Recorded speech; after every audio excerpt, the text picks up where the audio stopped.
अस्सलामुअलैकुम my dear all foodies, मेरे प्यारे दोस्तों और मेरी प्यारी बहनों। उम्मीद है आप सब खैरियत से होंगे। जहाँ भी रहें अल्लाह ताला की रहमत के साए में रहें। आज की रेसिपी आपके साथ मैं शेयर कर रही हूँ यखनी पुलाव की, जो बहुत ही मज़ेदार बनकर तैयार होगा। बीफ यखनी पुलाव की रेसिपी आपके साथ शेयर कर रही हूँ, जो बहुत ही टेंडर बनेगा। रेसिपी पसंद आए तो वीडियो को लाइक ज़रूर कीजिएगा और चैनल को सब्सक्राइब ज़रूर कीजिएगा। तो जी वीडियो को स्टार्ट करते हैं। बिस्मिल्लाहिर्रहमानिर्रहीम। यहाँ पर मैंने बीफ लिया है 2 किलो। ये बोंग का गोश्त है हड्डी समेत। इसमें मैंने 1 से 2 अदद नलियाँ ली हैं और कुछ हड्डियाँ हैं, और बोंग का गोश्त लिया है मिक्स। 2 किलो के करीब चालू कर देंगे। 1 गिलास पानी शामिल किया है ताकि गोश्त चिपके ना। उसमें 3 से 4 हरी मिर्चें, 1 छोटी साइज़ की कटी हुई प्याज और 4 लहसुन की कलियाँ। यहाँ पर साबुत खड़ा गरम मसाला है, जिसमें मैंने बादियान फूल लिया है, 2 सब्ज़ इलायची ली है, 1 बड़ी इलायची ली है, 2 दालचीनी के टुकड़े लिए हैं और 10 से 8 मैंने लौंग लिए हैं और 10 से 12 काली मिर्चें ली हैं। इन्हें शामिल कर देंगे। नमक 1 चम्मच और तेज़पत्ते 2 से 3 शामिल कर देंगे। नमक हस्ब ज़रूरत भी रख सकते हैं। साबुत ज़ीरा 1 टेबल स्पून के करीब शामिल कर देंगे। गोश्त के हिसाब से आपने पानी शामिल करना है। आपका पानी इतना होना चाहिए कि आपका गोश्त मुकम्मल इसमें डिप हो जाए। मैंने यहाँ पे 7 गिलास शामिल किया है और 1 गिलास पहले शामिल कर दिया था। 1.5 टेबल स्पून सौंफ और साबुत धनिए की हम इसमें शामिल कर देंगे। 1.5 टेबल स्पून सौंफ और 1.5 टेबल स्पून साबुत धनिया। इसके अलावा इसको एक बॉईल कराएंगे, एक जोश खिलाएंगे। उसके बाद हम इसको अच्छे से मिक्स करेंगे। उसके बाद हम इसको 1 से 2 घंटे के लिए पकने के लिए छोड़ देंगे।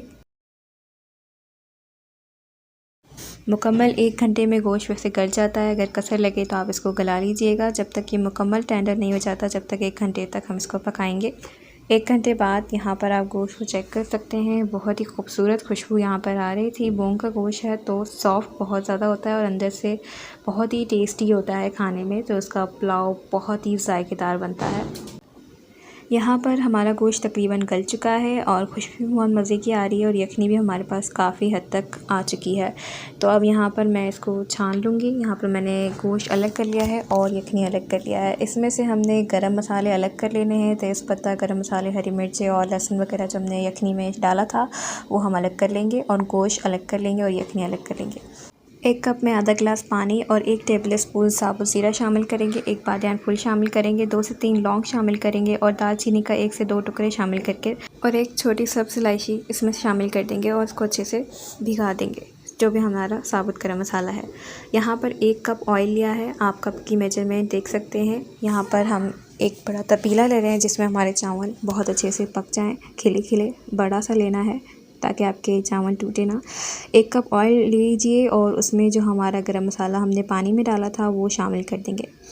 मैंने आपको कहा था कि आपने यखनी में जो हमने गरम मसाला डाला है वो हम अभी इसमें शामिल करेंगे, तो वो भी हमें इसमें शामिल करना है, वो आपने अलग कर लेना है।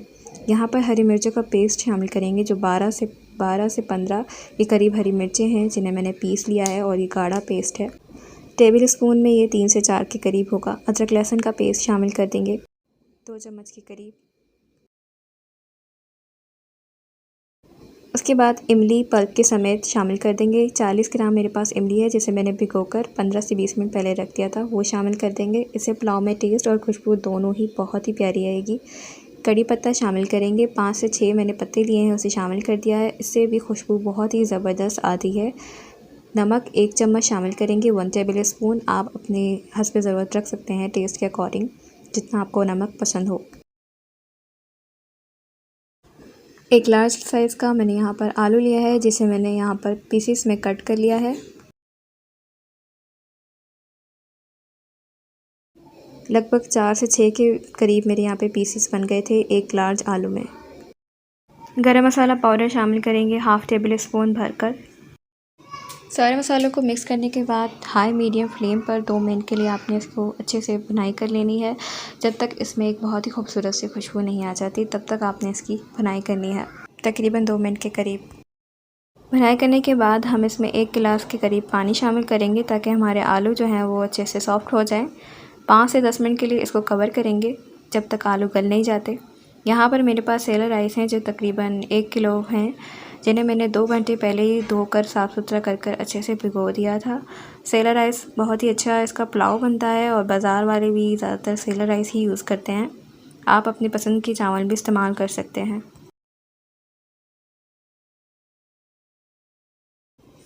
यहाँ पर आलू हमारे बहुत अच्छे से सॉफ़्ट हो चुके हैं, 5 से 10 मिनट हो चुकी थी। मैंने यहाँ पर चेक किया, पानी भी काफ़ी कम रह गया है। अब हम इसी में गोश्त शामिल कर देंगे जो हमने अलग करके रखा था। गोश्त शामिल कर देंगे और गोश्त को भी हमने बहुत अच्छे से मिक्स कर लेना है।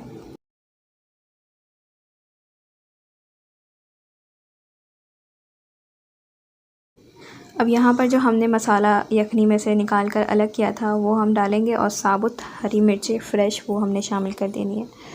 जो हमने यखनी तैयार करते वक्त मसाला इसमें खड़ा गरम मसाला और लहसुन की कलियाँ वगैरह शामिल की थी, वही मैंने साइड करके इसमें दोबारा शामिल कर दिया।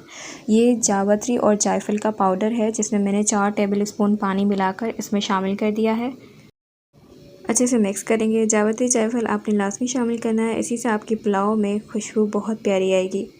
5 मिनट के लिए हम दोबारा इसको ढकेंगे ताकि जो हमने गोश्त इसमें शामिल किया है वो अच्छे से मसालों को जज़्ब कर ले और मसाले भी जो कच्चे हैं वो पक जाएं। 5 मिनट के बाद यहाँ पर सारी चीज़ें हो गई हैं, मसाले भी अच्छे से पक चुके हैं और गोश्त की भी बहुत ही प्यारी बुनाई हो चुकी है, आलू अच्छे से सॉफ्ट हो चुके हैं। तो अब बारी है चावल डालने की। सबसे पहले हमने जो यखनी अलग करके रखी थी वो शामिल करेंगे। उसके बाद सेला राइस जो हमने भिगो कर रखे थे वो अच्छे से धोकर इसमें शामिल कर देंगे। चावल शामिल करने के बाद अगर मुझे यखनी कम लगेगी तो हम इसमें मज़ीद पानी शामिल करेंगे ताकि हमारे चावल अच्छे से इसमें पक सकें।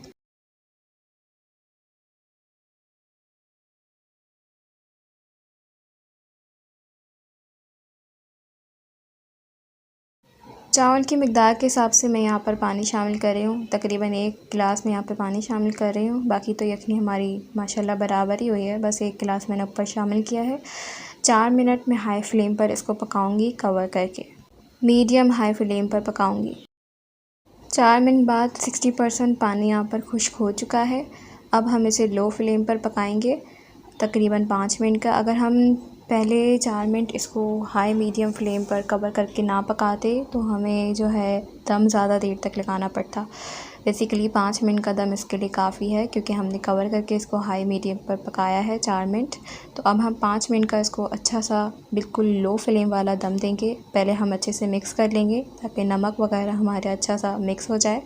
उसके बाद हम इसको 5 मिनट का दम देंगे।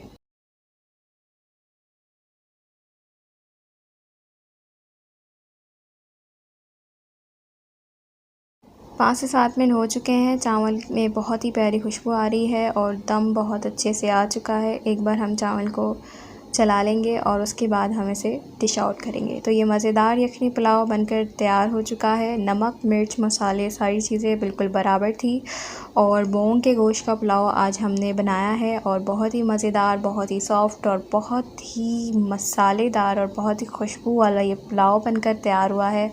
इसकी खुशबू आपके पड़ोस में डेफ़िनेटली जाएगी क्योंकि ये बहुत ही टेस्टी और बहुत ही खुशबू वाला पुलाव बनकर तैयार हुआ है। अगर आपको रेसिपी में कुछ भी पसंद आया हो या आपको हमारी रेसिपी अच्छी लगी हो तो चैनल को सब्सक्राइब किए बगैर मत जाइएगा। सब्सक्राइब करते हैं, लाइक करते हैं तो हमें मोटिवेशन फ़ील होता है।